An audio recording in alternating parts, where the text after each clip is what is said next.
Hello, Sugri. This video is going to be all about talking about them 30s. You guys have been watching me since 2009 or 2010, and we have literally grown up together.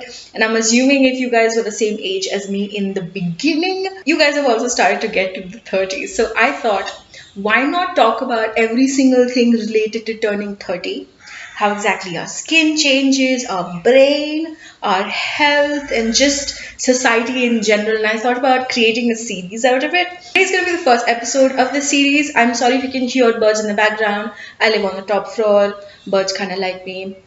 Let's go. So today's video is going to be skincare in my 30s. When you shift from being 20 to 30, the number one thing that the media is going to tell you is start anti-aging now. The only word I feel that's pushed to me a lot as somebody that's 30 and wants to buy skincare is anti-aging. You tell that to somebody that's 40 and they're going to laugh in your face. Don't get me wrong, I get it. A lot of people might want to start doing anti-aging products, but that is not the only thing that we have. Let me know what you guys think, because that's the only thing that I feel is being catered to me. The second I turn 30, everybody's like, anti-aging. Now, a lot of people will have you believe that only applying things from the outside is going to help your skin. Sadly, that is not true.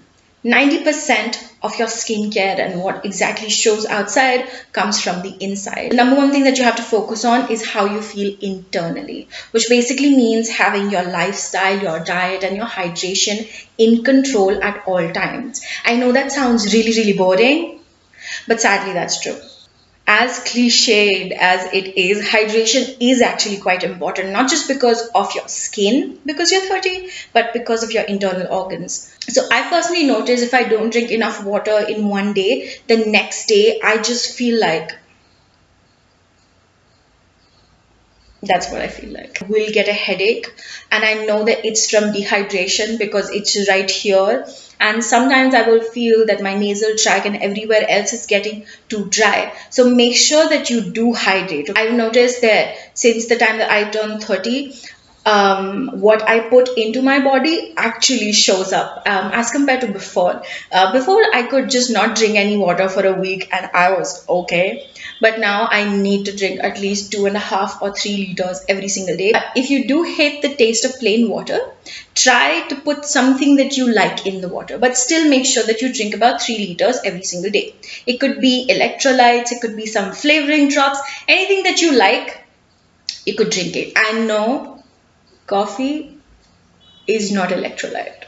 A lot of people say you shouldn't be drinking coffee because it dehydrates your body, but it's a personal preference. I drink coffee once a day anyways, and I don't really see a difference, but I guess we have to wait for the 40s.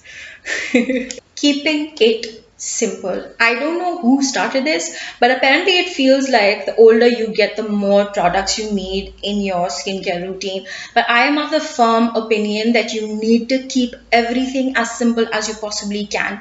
Most probably you didn't really take care of your skin a lot in your 20s, and now is the time for you to be consistent in your skincare. Make sure that the steps that you have in your skincare routine are such that you can follow them for at least 10 years. Just keep that in mind. Anything that you can do consistently, daily, it could be the 10-step process as well, but if you can do it daily and consistently, only do that. You were doing trial and error a lot in your 20s, and now your skin is not really going to react that quickly to that trial and error. So the only way that for you to have like good skin in your 30s is to make sure that it's simple. A simple step-by-step process that you follow every single day will give you a lot of better results as compared to just jump, skip, and hop to a new thing. Keep it simple, silly. Don't go by a trend.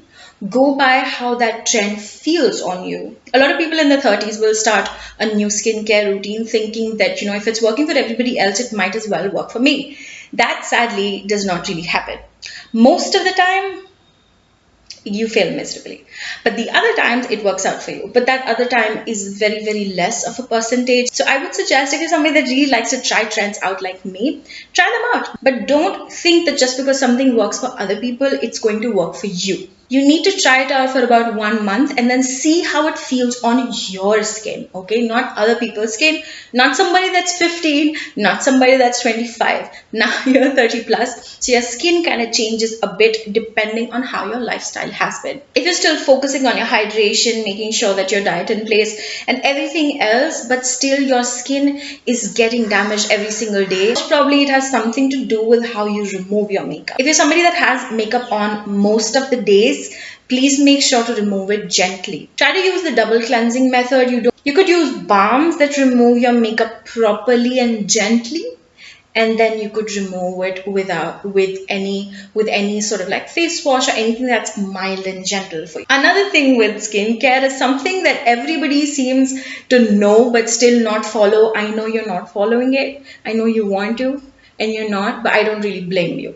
I'm talking about sunscreen. I used to hate applying sunscreen. I knew how bad it is if I don't apply sunscreen. I knew that I have to do it every single day, but I still didn't do it. You wanna know why? Because I didn't find the right sunscreen. Now that I have found the right sunscreen, I recommend that sunscreen to everybody. I wear it almost every single day because I know how important it is to have a good sunscreen on. If you guys want a sunscreen, this is not sponsored or anything. I purchased this by my own self. This is a brilliant sunscreen for people that have facial hair, for people that are deeper in skin tone, for people that hate sunscreens on top of your face. This is a brilliant product. It's by a company called Requil. It's an oxybenzone and OMC free sunscreen. It's 50 PA triple plus. You guys really need to try it. If you're 30 plus, try to have a good sunscreen. It could be this or any other. You have to apply every single day you go out, or even if you are in a place like this that's well lit up. Another thing I see nobody doing for some godforsaken reason is not having a dermatologist handy. Now that you have turned 30, your skin is going to have different issues than it had when you were 20 or even younger. If you didn't have acne when you were younger, chances are you could get acne when you get older. If you had dry skin when you were younger, you could have oily skin when you get plus 30. Or if you have oily skin before, you're going to start getting drier skin in your 30s. It's because your body changes quite a bit. For me personally, I started getting a lot of pimples.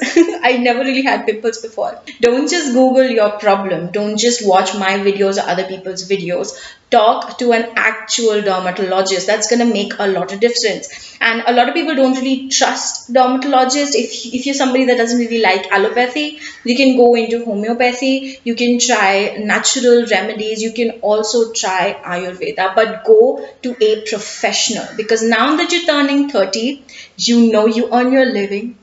You know you can afford it, and it's all about indulging and kind of investing in yourself to make yourself feel good and feel like I did it for my own self. It sounds like really stupid, like how exactly will my skincare count as an investment? Apart from other, financial decisions, a lot of time you will feel that your mental health is quite connected to the way you feel when you put time into your, not just appearance, but just the health of it all. Somebody that really cares about good skin, because it shows what exactly is on the inside, I would highly suggest you invest in good skincare. It doesn't necessarily have to be expensive. Just try to research as much as you possibly can in terms of good quality products, and try to invest as much money as you possibly can. You could try products ranging from 500, 200 to 1,000, 3,000. It really depends on what exactly your budget is, but make sure that you're investing in yourself, that it's a conscious decision from your side, and it really does make you feel in control. It also makes you feel like, yes, I am doing something for my own self. Retinol is something that I have personally told my friends about. There is a tiny bit of a debate with how exactly you should be using retinol. I have suggested retinol to my friends, but a lot of them have been a bit confused. You can't just vicariously use retinol. The issue with retinol is that it does give you a great effect, but you need to be very, very diligent with your sunscreen. You have to be very, very diligent with your skincare routine while you are using retinol. Sure, it's affordable. If you're somebody that's thinking of starting a family, if somebody that's pregnant, if you're somebody that's even potentially thinking of being pregnant, just remember that you have to be off retinol for at least a year before you start your pregnancy. That is something that I find a bit complicated with retinol. If you're somebody that's thinking of starting a family, if you're somebody that has a kid and you just feel like it's a bit complicated, but I do want to start retinol, you can ask a dermatologist. You can ask them if you can start your retinol after you have a kid, or what exactly is the timeline going to be like. I'm not an expert, so I would suggest that you go and talk to a dermatologist by it. I know this next point might be a tiny bit debatable. I do well when I have like-minded people around me. So I like to follow like-minded bloggers, people that are in the same age group as me, the same concerns as me online, so that, if any new product comes out, they tell their perspective and I can have different perspectives on hand when I'm trying to make up my mind about buying a specific product. So I follow a lot of different people. I'm going to try to leave their links in the description box. I'm pretty sure you guys are following them already. So I follow Shweta Vijay, Sherry, Shreya, Jovita George, and all these people that I feel give genuine feedback about products, and you can see how exactly products are working for them. It's great to have perspective from like-minded people about some products, and then you can tally if you want to actually buy new products or not, or just you can just tell what exactly is working with their skin, and then you can work it around for your own self. The last thing I'm going to say is extremely cliche, and I know. Don't let age define you. Let your experiences provide more wisdom to you than think that, oh my God, I'm so old. You know what I mean? Because I have noticed that I have so many things to say now, more than I did when I was 20, because I've learned so much over these 10 years that I think I haven't learned in the initial 20 years. So I feel like being 30, a lot of people will make you feel bad about it. A lot of people will make you feel like, oh, you are done. Okay, just go. Stop thinking that you can do something new. Stop thinking that you could be trending. Stop thinking that you could be in vogue. To kind of anti-age yourself into being this non-authentic self. Into this non-authentic version of yourself. You can be authentic, you just have to own your age and stop letting your age define who you are. A lot of people are just 19 years old till they die. So if you are one of those people, then that's fine. Don't let your age define you. Let your experiences become wisdom. Let the young ones come to you and ask for wisdom and own it. But this series, I was thinking next week we could talk about diet, lifestyle, or health. Let me know what topic you would like me to talk about in the next video of In My 30s. You can leave your suggestions in the comments box. For now, that's about it.